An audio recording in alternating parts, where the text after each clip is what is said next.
And finally, from a financial point of view, I know the mayor, this is one of his hot topics. How much money could this save our town?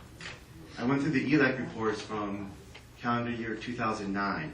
That was the last full year that we had an assembly and an election in our town. I realize numbers from 2011 may be different, but it's May. I looked at the biggest vendors for our town. There were a bunch of other smaller contributors, but I'm ignoring them for now. Adding up what each of them spent in Gloucester Township alone, $42,900. That's $42,900 of tax money that's essentially funneled back into the campaign. In theory, we could cut their contract by that amount, and they would not lose a dime out of their balance sheet or be able to cut back on any kind of service. To me, that's a staggering fee. Remington and Vernick alone donated $20,400 in calendar year 2009. That's a lot of money. Right now, there's the argument going on about cameras. That could pay for cameras right there. That's real savings, and that's just direct paying to the town. I didn't have a lot of time to analyze all of the PACs and how money shifted around.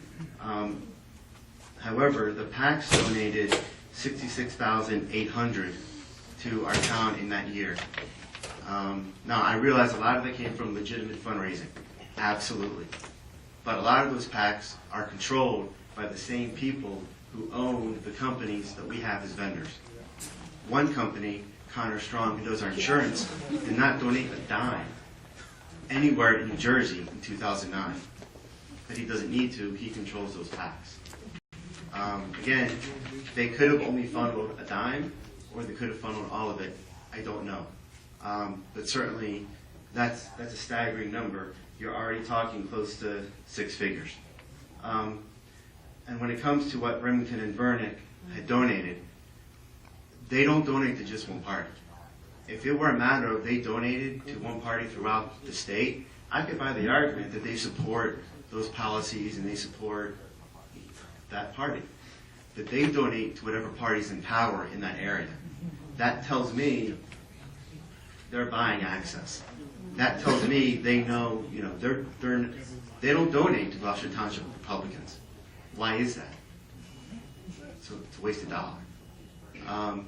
Likewise, if you go up north, they donate to the Republicans in very Republican-heavy districts. So it's, again, something to think about. These companies know that it buys them access.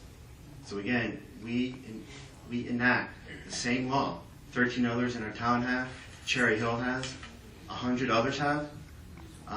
We will be in the right. We will be moving Gloucester Township in the right direction.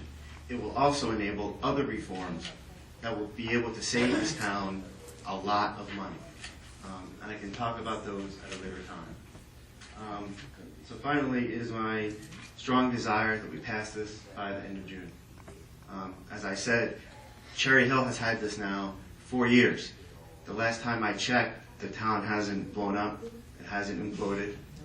In fact, they just built a very beautiful shopping center where the old racetrack was. The town seems to be doing pretty good. I think if they were able to enact this ordinance and not only survive but thrive, there's no reason why we can't. Thank you very much. Thank you, Mr. Mayor. Dan, did you have any other questions you wanted to ask? We'll talk. Josh, I have a question. Absolutely, Mr. Mercado. You said not considering or propose passing this ordinance. Earlier in your presentation, you talked about how it could cause harm to our township through vendors.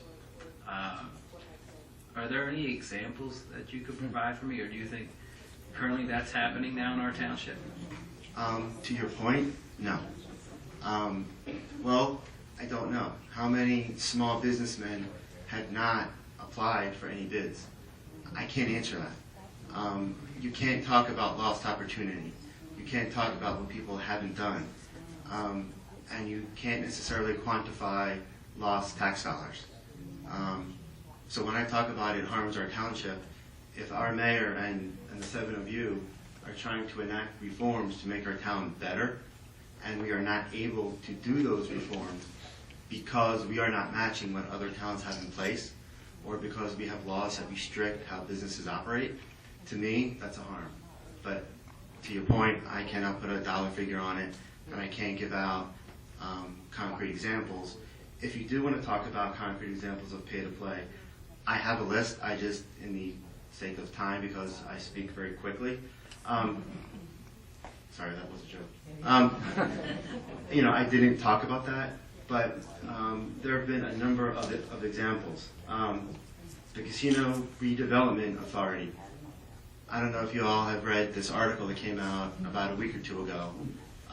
Again, these are all things that have happened as I was writing this presentation. But Josh, in our town, Right. in our township, It hasn't happened yet, but the residents of Four Seasons were talking about, let's fix something before someone gets hurt.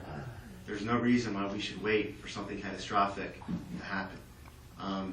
There was the article about the FBI investigation into Gloucester Township contracts. Thankfully, the vans did not pull up in front of our town, and no one has been hauled away. But who knows what would have happened. The newspaper coverage of that, which, by the way, I happen to have a direct quote of, it mentions City of Philadelphia, State of Pennsylvania, New Jersey, the DARPA, one of the other bridge authorities, and Gloucester Township, investigating the contracts. That, to me, is a harm to our town because it harms our good name and the good people of this town. I believe it was the contracts of that individual that they're investigating. But when you mention a town by name, even if, again, the 7 of you and the individuals over here and everyone else in this building did no harm, it links us. The individual in question was a campaign contributor in 2009. I didn't want to bring that part up tonight just out of respect for those who aren't here, but that to me is something that involves my town. And if there is any type of investigation or even whispers of wrongdoing involving contracts, we got to stop it. And so if the feds are looking at us, and I don't know if they are, let's be quite clear. I'm not making any accusations. I hope they're done whatever they're looking into. We passed this law and a number of the other reforms. It sends a big message. Those days are over in Gloucester Township. If you want to do business with us, it's because you are the best and you are the most cost effective. Some of the vendors in here do very good work. Absolutely. I'm not criticizing the job they do. But when they've contributed, in this case, $20,000, there's always that cloud, that flag in the back of my head that says, did they get the contract because they are the best, or did they get the contract for some other reason? Let's make a statement. We select you to work for us. You are the best, period. You're finished right on that? Yes.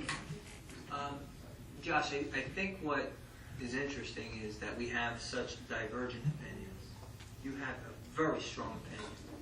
And Russell, another citizen of the town, has a very strong opinion. I think our job up here is to find a reason to justify diverting from the state of New Jersey's law to something else when we know that it's going to have a negative effect on our ability to enter into shared services contracts. So then let's get this on the agenda for the June 6th workshop. I will come with material where we can talk about it. Does that sound fair enough? And then we will have an opportunity to debate it, to talk about it. I'll bring in folks from Cherry Hill. When I said I recited for the tax convention, the folks who are part of the Cherry Hill Reform Committee were a part of my group. I'll talk to them. I'll bring whatever information you need. Just let me know. The mayor and Ro have all got my email address.